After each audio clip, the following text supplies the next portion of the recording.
Hello, my dear wildflowers, and welcome back to the Rambling Rose. In this rather mysterious and magical episode, I invite you to fly with me on fairy wings or even a broomstick over the misty mountains and along the snowy river, far beyond Lonely Bay and Sailor's Grave. We'll fly to a place where the wild roses grow, where sea sirens whisper and water dragons exist. Just a short stroll from the cemetery on the hill, past the Gothic cathedral and the haunted hotel, you will find a black and white house that has stood for 103 years. A house that I have named Belladonna Cottage.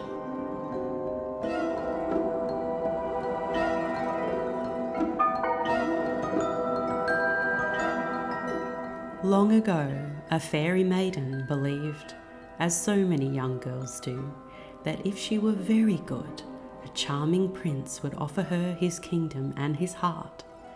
But as the years passed, she found herself more often in the company of the spirit world, the plants and the animals. Her dreams of a kingdom built for two scattered like dust on the wind. It seemed she would need to rely on her own magic. And so, with paintbrush and poetry, the maiden wove her spells and focused her attention and conjured up a place to call her own, a beautiful witch's cottage for her dark, romantic soul to haunt.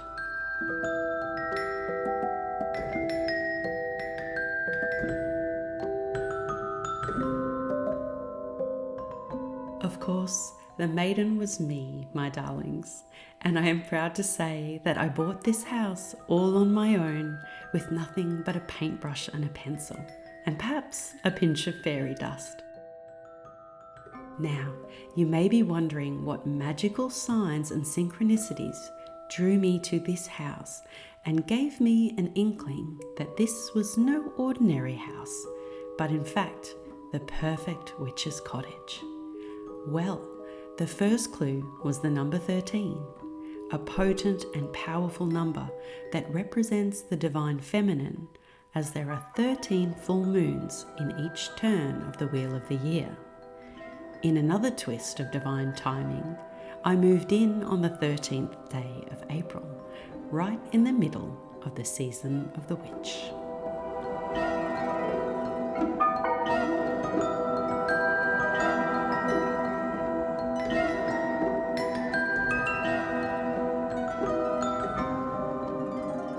For over a century, this black and white cottage has stood high atop a hill beside a hauntingly beautiful cemetery, the rows adorned with antique roses.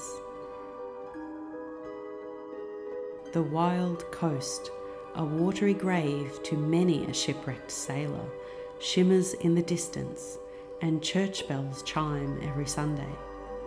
The garden is home to the darker fae of Gothic canna and amaryllis belladonna lilies, and whilst some may find it unsettling and macabre, this little hedge witch, with 1 foot always beyond the veil, is brimming with inspiration. Shall we take a look inside?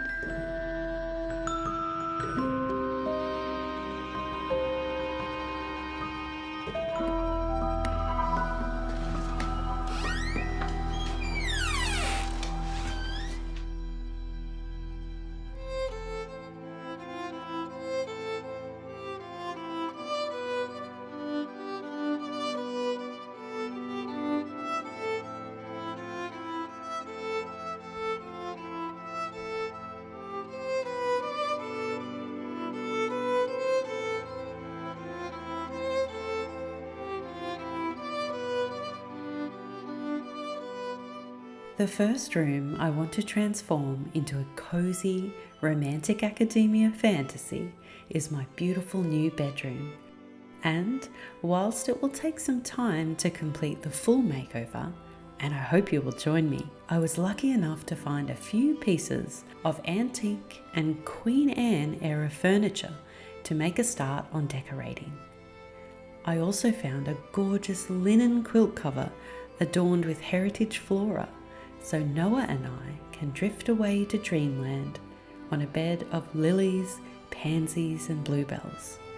What could be sweeter than that?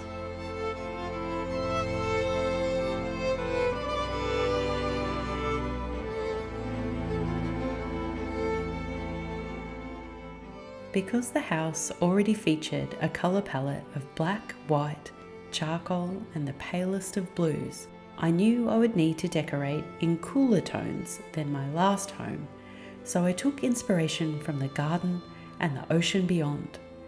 With rich black cherry like the velvety leaves of the canna lily, juicy plum, deep violet, dusty mauve and stormy ocean blue, I began to play. Using the quilt cover as a guide, I chose some shades to paint the lower half of the wainscoting with fanciful notions of a rich and moody boudoir, a floral paradise fit for a dark sorceress. With some handy peel and stick swatches from my favourite paint brand, I was able to see how the dusty mauve looked against the dark mahogany dresser with its intricately carved mirror, as well as various trinkets and curiosities that I planned to lay upon it. I also chose this deep plum shade to make my ensuite more bewitching.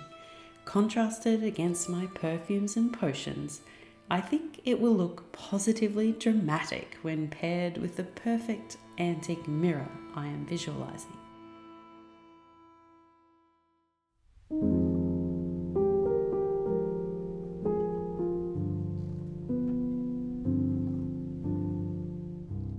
Those of you who know me well will attest that I do enjoy reinventing myself.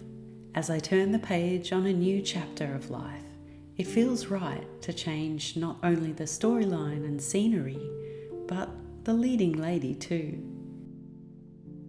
There is so much space and so much potential in this house, with hardly a stick of furniture right now, and like many artists faced with a blank canvas, I can either feel paralysed by doubt and overwhelm, or can choose another option and embrace the magic of new beginnings.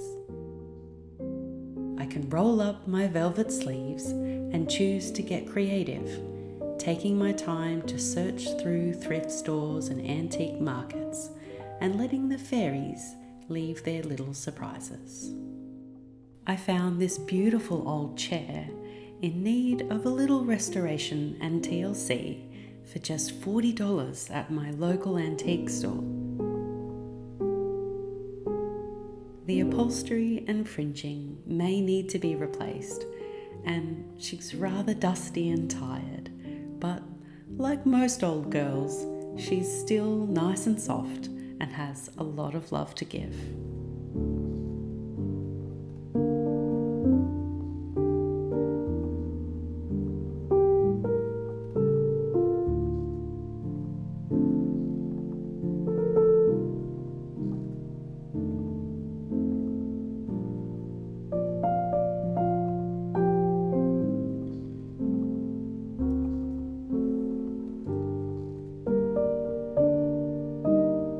Technically, this is still considered a small-sized home, but to us, moving from a tiny house, it feels rather enormous. I'm a little lost wondering what to do with all this space. I mean, what would a girl in her hermit era want with a guest bathroom? So I think I'll convert this into a luxurious bathing space with a black clawfoot bathtub and a large window overlooking the garden.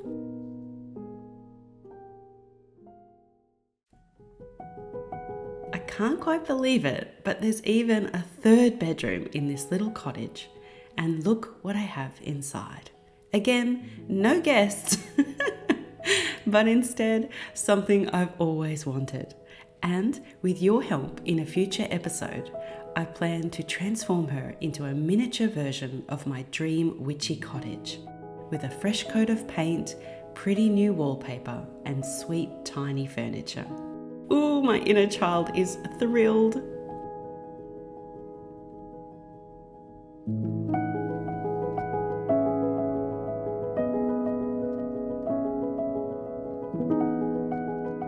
There's still so much to unpack after moving, but finding photos like this one with the 3 Charmers girls reminds me of the most important reason for moving, to be close to my wonderful family.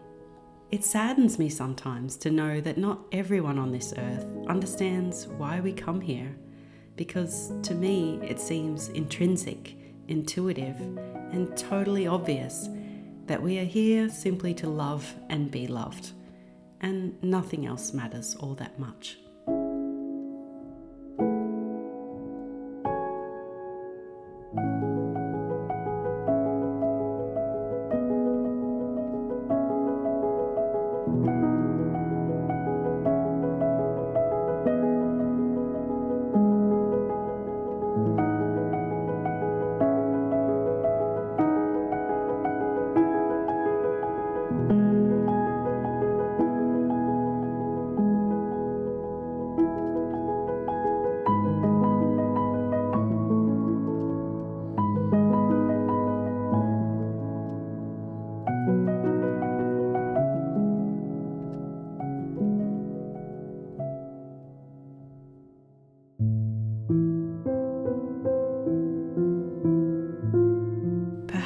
One of the most bewitching things about Belladonna Cottage is the enchanted rose garden next door. And, something rather spooky happened when I was filming these scenes, with the cathedral in the distance. I'm quite certain I caught a spirit on film. I'll share the creepy footage on Patreon so you can tell me what you think happened, but it sure sent a thrilling shiver down my spine.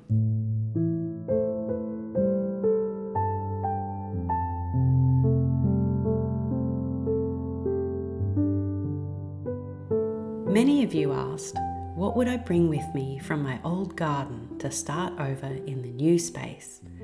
Of course, I brought a few favourite pieces of garden furniture, my goddess bird bath and my cute bistro set, as well as some charming pots and planters with my beloved petunias and pansies still thriving.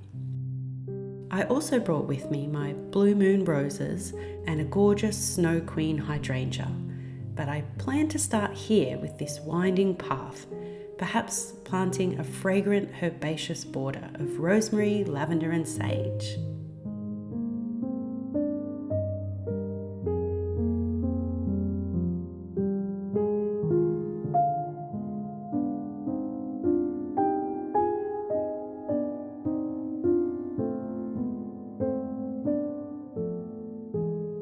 I know the secret to a glorious garden is patience, and it will take me many afternoons chatting away with the fairies over a cup of tea, studying the way the light dances across the garden from season to season, poring over my gardening books and jotting ideas in my journal.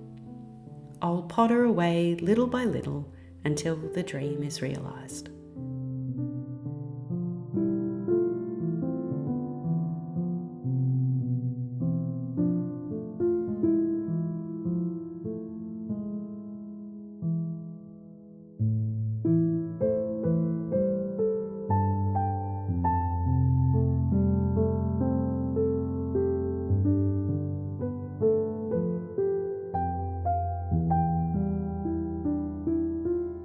I already have a rather intriguing new colour palette in mind, and I've started gathering some rare seeds and bulbs for magical plants I've always dreamed of growing. So together, and with a little help from Dad, we'll create a heavenly floral wonderland. I'm positively sure of it. Before we get started on another illustration for Wild Fairy Magic, I thought we'd take a solemn stroll through the cemetery, seeking the company of the quiet ones that speak to my sensitive soul in gentle whispers, faded memories, and subtle sensations. I don't find this place eerie at all, but rather filled with profound beauty and sorrow, lifetimes of love, faded but not forgotten.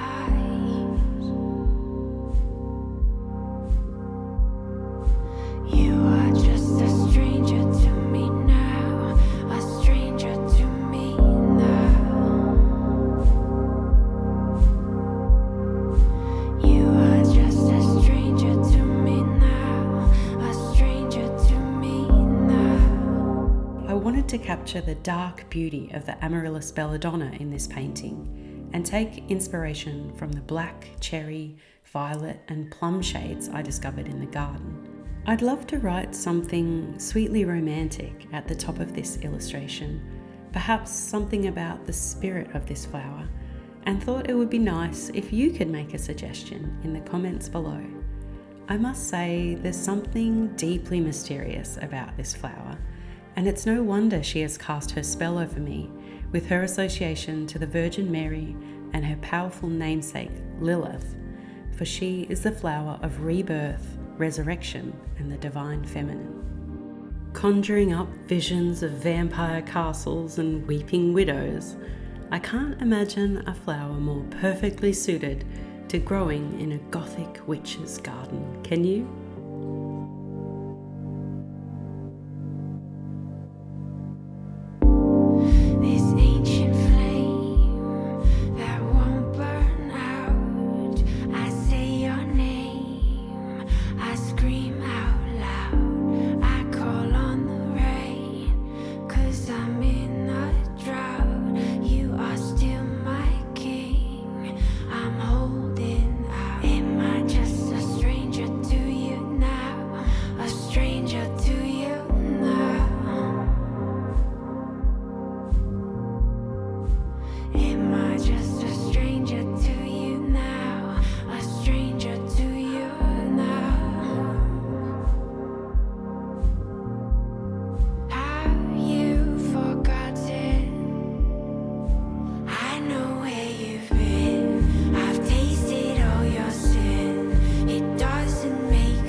I so hope you enjoyed this episode, dear Wildflowers. I know it has been a bit different, but life has changed so much for this little rose, and I hope you will indulge me in my shifting creative interests and poetic fantasies on this channel, for as the wheel turns and the days grow dark here in the Southern Hemisphere, I'll be embracing the shadow side of life. With Samhain just around the corner, the nights grow long and the leaves are falling. So I'll see you next time, sweet souls, somewhere beyond the windswept coast where the moon shimmers and the night flowers bloom.